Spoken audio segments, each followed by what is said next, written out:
Good morning and welcome to the news review segment of the Power Breakfast Show. My name is Charles Odambo. This morning I have the pleasure of having in my panel Mheshimiwa Yusuf Hassan, Member of Parliament for Kamukunji, just back from a bruising battle. Or are you bracing for a bruising battle ahead? Which is which? Well, I mean, whichever way, I think. But having gone through the nomination, I think the other one would be a little bit much more clearer than the nomination. The competition was more at the party level than at... Indeed, now. indeed. Yeah. Also with me in the panel is Mheshimiwa Jonathan Mweke, who is eagerly waiting for his bruising battle in August. Yep. Good Things morning. are taking shape. How does it feel? Now at least you know who your opponents are? Yes, we know who the opponent is and we're ready.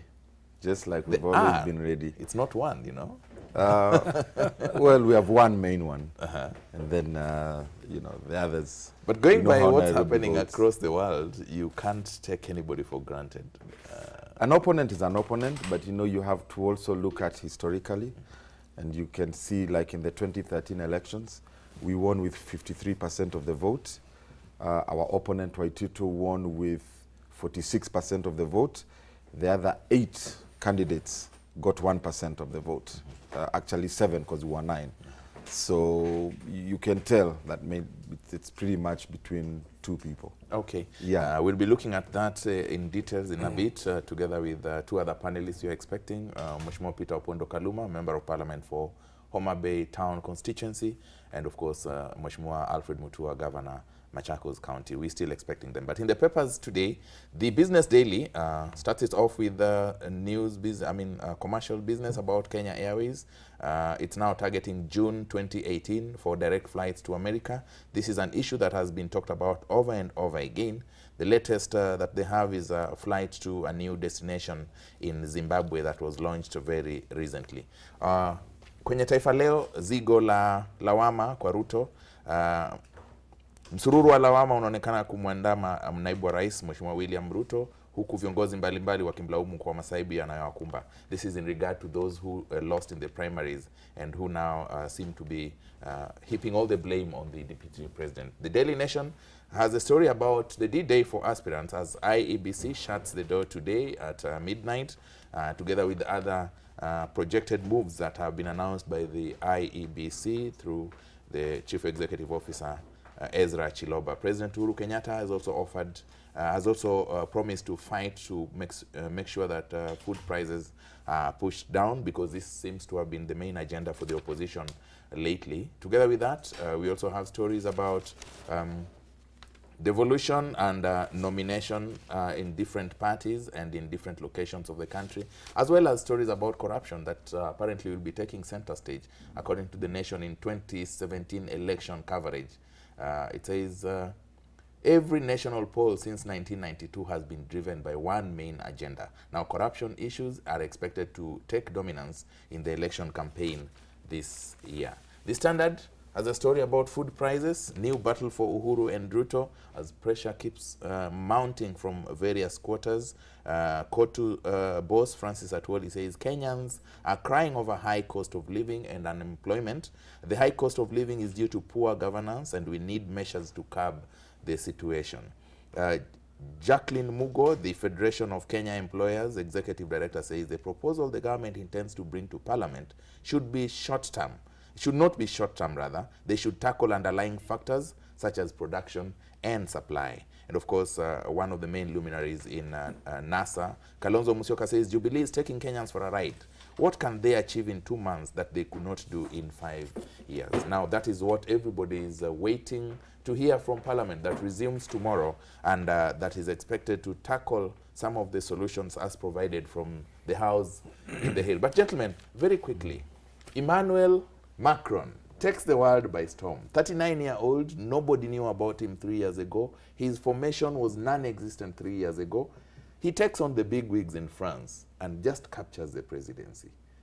What's your take? You have this exposure. I must say that it's great news. It's an exciting news in the fact that had he not won, France would have been the 3rd country in the West, major country in the West to have been taken by a right-wing extremist, and therefore it is quite a welcome news.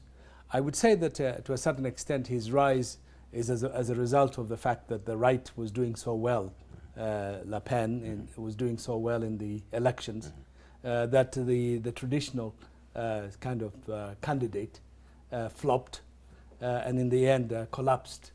And he emerged as a leading candidate, as you said, from nowhere, given the fact that, in fact, nobody expected that there would be an alternative candidate. And he was fought very hard, not only by the right, but by the other forces that have tried. Including the leftists, because yes, he's more of a centralist person. Centralist. But in the end, the left kind of supported him to win this particular election with a good victory. And I think it is a relief that the people of France have voted against racism, against bigotry, and they have voted against a possible exit from and from the European Union, yes, and also for they have voted for reason. And I think this is this gives us confidence in the people. What about his age?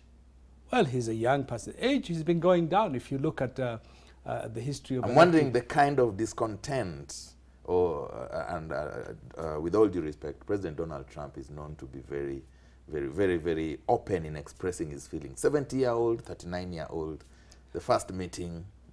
But I think that to a certain extent, the age of leaders in Western society has been going down. If you look in the last 15 to 20 years, previously it was unthinkable to elect a young person because of lack of experience, lack of exposure, and so on. Now the age of leaders is going down in most countries. People are realizing wisdom could also come with youth. Absolutely, absolutely, and responsibility. Mheshimiwa Mweke, first it was Adama Barrow in Gambia. Nobody knew about Adama Barrow. Everybody was talking about Yahya Jammeh, and everybody was expecting that he would trounce this newcomer. Then all of a sudden, Adama Barrow comes and takes it away. Then we see Emmanuel Macron in France coming and taking it away. We have seen in the primaries here in Kenya, people coming from nowhere. There's a school cook somewhere in Kericho coming from nowhere and taking it away.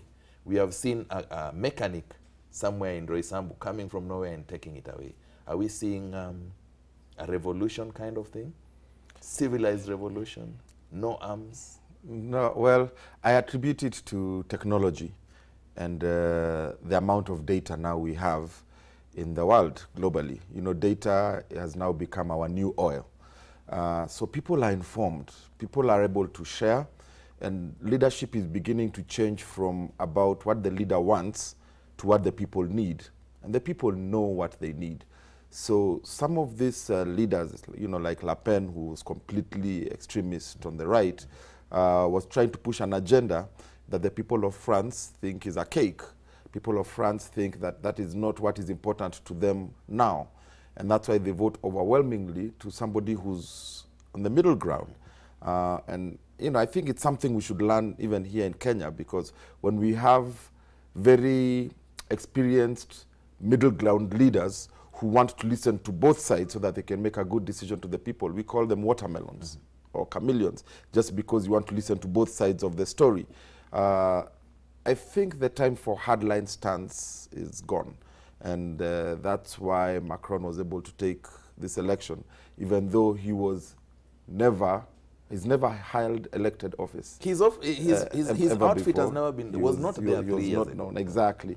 And I think maybe the French people also got scared by Frexit, which Le Pen was saying she was also going to pull out of Frexit, of the European Union. Yeah. And you can see the kind of shocks that pulling out of European Union by Britain, the Brexit, has had on the British economy. The economy has gone down, there's serious inflation, they've lost a lot of value in the pound, and so on and so forth. So I think they are also learning from the mistakes that Britain made. Thank you very much. You can see in the papers there, this guy who loves music just launched his movement 12 months ago, and here he is. Yes, I think also the other factor that we must put into looking at our own situation and also at the European and the Western situation is that people are tired of established politicians, established political parties. They seem to have stale ideas. People are tired of the status quo. Yes, and so they're looking for something new, something different that can take them forward from the current crisis, political crisis that many of those countries face. in the case of Kenya also, I see that there is a growing political awareness that we did not have before.